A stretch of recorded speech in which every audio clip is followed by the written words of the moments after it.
Bonjour les SPTS, donc on va corriger les deux petits exercices que je vous ai donnés. Donc pour l'exercice 4, on est sur le jaunissement des matières plastiques, donc c'est un phénomène je pense que vous avez déjà constaté, hein. Les matières plastiques vieillissent relativement mal, généralement. Donc c'est ce qu'on vous explique, hein. Au cours du temps, les matières plastiques vont s'oxyder. S'oxyder avec quoi? Avec le dioxygène de l'air, tout simplement. D'accord? Elles jaunissent donc car les produits de l'oxydation vont contenir donc des chromophores, donc vous en avez peut-être entendu parler. Ce sont des groupes d'atomes capables d'absorber certaines radiations lumineuses, hein. Donc généralement, ce sont des groupes caractéristiques, plus précisément. On peut étudier l'évolution du jaunissement par deux méthodes, la colorimétrie par échelle de teinte, sans suivi cinétique, car il est encore problématique, ou par la spectrophotométrie UV visible. D'accord? Donc la spectrométrie par UV visible, c'est quelque chose que vous avez vu en première et que normalement vous auriez dû revoir en terminale, donc je ne sais pas si on vous l'a fait pendant le confinement. Bon, il faut juste savoir lire un spectre d'absorbance en fonction de la longueur d'onde.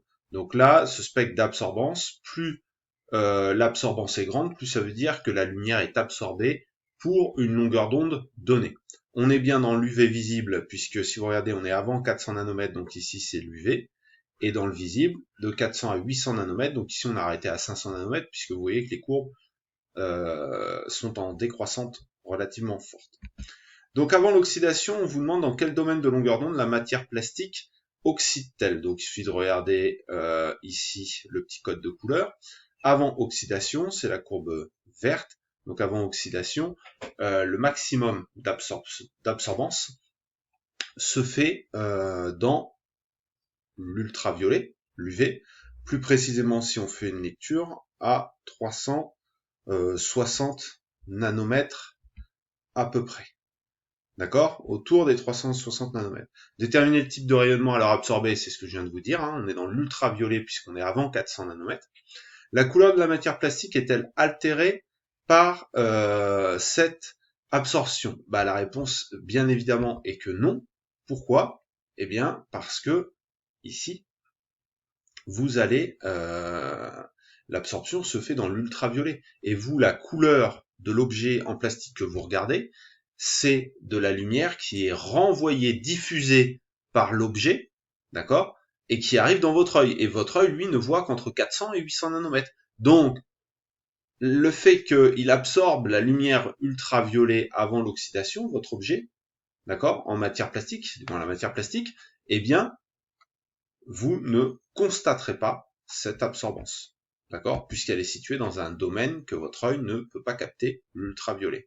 Donc ensuite, on va faire un peu les mêmes questions, mais après oxydation. Donc après l'oxydation, dans quel domaine de longueur d'onde la matière absorbe-t-elle? On est après, donc on est courbe rouge, d'accord? Donc si vous regardez, l'absorption dans l'ultraviolet a diminué, et par contre l'absorption dans l'absorbance, hein, c'est pareil, dans le visible a augmenté, d'accord?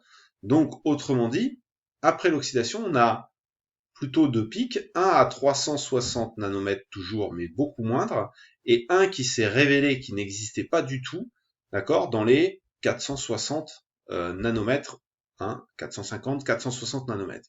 Donc là, à ce moment-là, vous avez une absorbance qui est à la fois dans l'UV et dans le visible du domaine bleu, si vous vous reportez à l'étoile chromatique qui est ici, hein, 435-480 nanomètres, on est plutôt dans le bleu. D'accord? Explique alors le jaunissement des matières plastiques lors de l'oxydation. Eh bien, après oxydation, la lumière visible du bleu ne vient plus dans votre œil puisqu'elle a été absorbée par la matière plastique oxydée. D'accord? L'UV aussi, mais encore une fois, votre œil ne peut pas capter l'UV. Par contre, le bleu, votre œil le capte, et il n'en reçoit plus de l'objet qui est en face de lui, qui est en matière plastique, puisque la matière plastique maintenant est capable d'absorber les longueurs d'onde qui se trouvent dans le bleu. Ce qui fait que la lumière qui vous est renvoyée par l'objet, qui est diffusée par l'objet, ne comporte plus la lumière bleue, ce qui fait que forcément, ça va changer la couleur de l'objet que vous regardiez. C'est pour ça qu'un jaunissement va se mettre à apparaître. Pourquoi? Parce que si vous utilisez le cercle chromatique qui est ici, si le bleu est absorbé, d'accord, à ce moment-là, en face, sa complémentaire, donc, c'est le jaune. Donc c'est ce qui vous est expliqué ici, hein. Donc je vous remonte le cercle chromatique peut-être.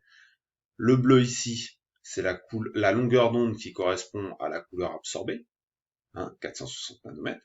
Et à ce moment-là, quand un matériau absorbe le bleu, on regarde sa complémentaire pour voir la couleur qu'il va voir, et à ce moment-là, c'est le jaune. Donc ça, c'est quelque chose que vous avez dû voir l'année dernière en première, S, et peut-être à nouveau donc cette année, c'est que la couleur absorbée, eh bien, la complémentaire de cette couleur correspond à la couleur de l'objet. Donc si le bleu est absorbé, ça veut donc dire que notre objet, on le voit jaune. Donc la matière plastique oxydée qui absorbe du bleu, ça fait une matière plastique visible jaune. D'accord? Voilà d'où vient le jaunissement des matières plastiques. Donc ensuite, à la question 3, selon vous, quel est l'avantage d'utiliser la colorimétrie comme suivi de l'évolution du jaunissement et quel est aussi son inconvénient? Le suivi colorimétrique, il est lié à la couleur perçue par l'œil humain. D'accord? Mais vu que dans l'énoncé, on vous disait que le suivi cinétique est problématique, eh bien, aucune étude quantitative ne sera possible, d'accord, par cette méthode. Ensuite, donc, dernière question. Quelle loi permet un suivi quantitatif grâce à la méthode spectroscopique, Donc cette loi, vous l'avez vu en première S et comme je vous disais peut-être vu cette année pendant le confinement, c'est ce qu'on appelle la loi de Beer-Lambert. La loi de Beer-Lambert, A égale K fois C. C étant la concentration de la matière qui est en solution et qui absorbe. K, c'est une sorte de constante, mais qui n'est pas tout à fait constante, puisqu'en réalité, la vraie loi de Beer-Lambert, c'est A égale epsilon fois L fois C. Epsilon, c'est le coefficient d'extinction molaire de chaque espèce en solution. L, c'est la largeur de la solution traversée par la lumière. Et C, donc, c'est la concentration de l'espèce ou des espèces en solution. Hein. Et A, donc, c'est bien sûr l'absorbance qui n'a pas d'unité. D'accord? Quelle grandeur lit-elle? Donc c'est ce que je viens de vous dire. Hein. Vous allez avoir une relation entre l'absorbance et la concentration de l'espèce qui absorbe le rayonnement. Voilà pour ce premier exercice. Ensuite, on a l'exercice 11 sur le choix d'un composite. Donc là, on vous donne une courbe d'ailleurs sur laquelle on a déjà travaillé dans l'activité sur les matériaux. Donc pour étudier la résistance mécanique d'un échantillon de matériaux, on va l'étirer sous l'effet d'une force croissante et on va mesurer son allongement. On va pouvoir tracer à ce moment-là le graphique suivant, d'accord, représentant donc la contrainte sigma ici par rapport donc en fonction de la déformation du matériau, donc epsilon. Hein. L'élasticité du matériau donc est caractérisée par ce qu'on appelle le module de Young, c'est le coefficient directeur de la portion de la droite, donc c'est-à-dire qui se trouve ici, votre droite, hein, puisque à partir de là, c'est la déformation plastique. Hein. Et ici, c'est la déformation élastique. Donc, justifier que la contrainte sigma s'exprime en pascal. Donc ça, on l'avait déjà un petit peu vu. Hein. La contrainte, c'est une force par unité de surface. Et la pression, donc, c'est le pascal. Donc quand vous faites F sur S, ça vous donne bien une pression. Et elle est bien en pascal. D'accord? Ensuite, exprimer la déformation epsilon en fonction de L, la longueur de l'échantillon après étirement, et L0, sa longueur initiale. Montrer qu'elle s'exprime bien sans unité. Donc, le epsilon, d'accord, par définition, donc, c'est L moins L0 sur L0. Ça vous rappelle d'ailleurs un petit peu un écart relatif, hein, ça marche un petit peu pareil. L moins L0, donc ça, c'est une distance, donc c'est en mètres. On divise par une autre distance en mètres, des mètres sur des mètres, ça n'a pas d'unité. Donc epsilon s'exprime bien sans unité, c'est bien le rapport de deux grandeurs d'une même dimension, donc il n'y a pas d'unité. D'accord? Donc, voilà pour ce qui est de la déformation epsilon. D'accord? Donc il suffisait voilà, hein, d'utiliser ce qui est dans l'énoncé, hein, le rapport de l'allongement sur la longueur initiale. Voilà. Donc un allongement c'est bien L moins L0. Et sur le rapport, sur la longueur initiale, hein, on divise par L0. Quelle est la dimension du module de Young? Quelle est son unité justifiée? Alors le module de Young, on vous dit que c'est le coefficient directeur de la portion de la droite qui est ici. Donc comment on trouve un coefficient directeur? Y égale A fois X pour une fonction Y en fonction de X. Donc on fait Y sur X, ça nous donne A, le coefficient directeur. Ben là, ça marche pareil. Sigma égale module de Young fois epsilon, ici. Donc on fait sigma sur epsilon, et ça fait le module de Young, tout simplement. Donc, ici c'est ce qu'on nous propose, hein. Sigma sur le module sur epsilon, pardon.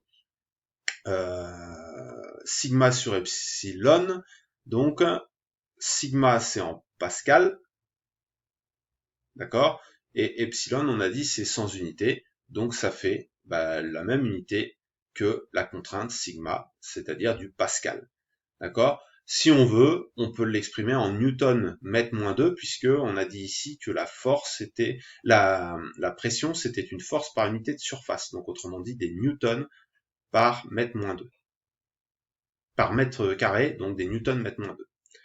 Ensuite, on fait l'hypothèse que dans le cas d'un matériau composite, c'est-à-dire composé d'une matrice et d'un renfort, le module de Young du matériau final peut être assimilé à la moyenne pondérée des modules de Young de la matrice et du renfort. Les coefficients de pondération étant les pourcentages volumiques PVM de la matrice et PVR du renfort. Et on va noter PVM plus PVR égale 1. On donne une application donnée. Pour une application donnée, on va déterminer que le composite numéro 1 a matrice époxy, avec un pourcentage volumique en renfort de 20%, un module de Young EC adapté. Montrer que EC vaut 42 gigapascal. Alors ici il faut reprendre la définition même. Donc ici ce n'est qu'un petit calcul de pourcentage, hein. On nous disait 20% donc de fibre de carbone, et donc si on a 20% de fibre de carbone, ça veut dire qu'on a 80% d'époxy, la fibre de carbone étant le renfort, l'époxy étant la matrice, c'est-à-dire le composant majoritaire. On prend ici le coefficient Young de la fibre de carbone, 200 fois 10 puissance 9, et ici on prend le coefficient de Young de la fibre époxy, 3 fois 10 puissance 9. Donc en combinant les deux, 0,20, donc 20% de fibre de carbone multiplié par 200 fois 10 puissance 9, plus 80%, c'est-à-dire 0,80 fois 3 fois 10 puissance 9 pour le coefficient de Young de l'époxy, ça nous fait 42 fois 10 puissance 9 pascal, c'est-à-dire 42 gigapascal.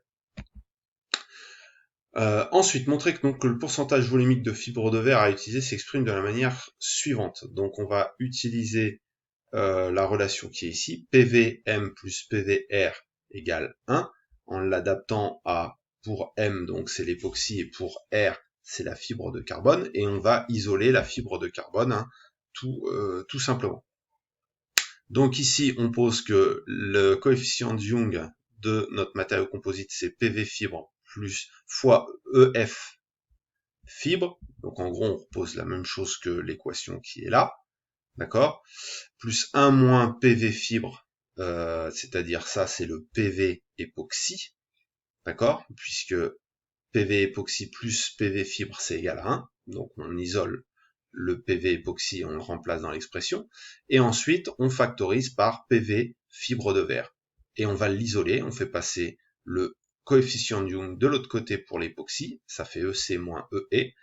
Et après, on divise par ce qui nous reste ici entre parenthèses, on le fait passer de l'autre côté, ça passe au dénominateur.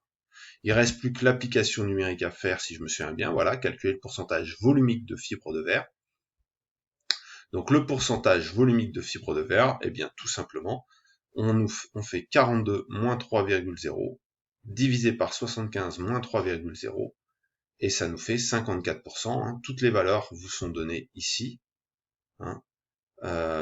75 fois 10 puissance 9, 3,0 fois 10 puissance 9, et et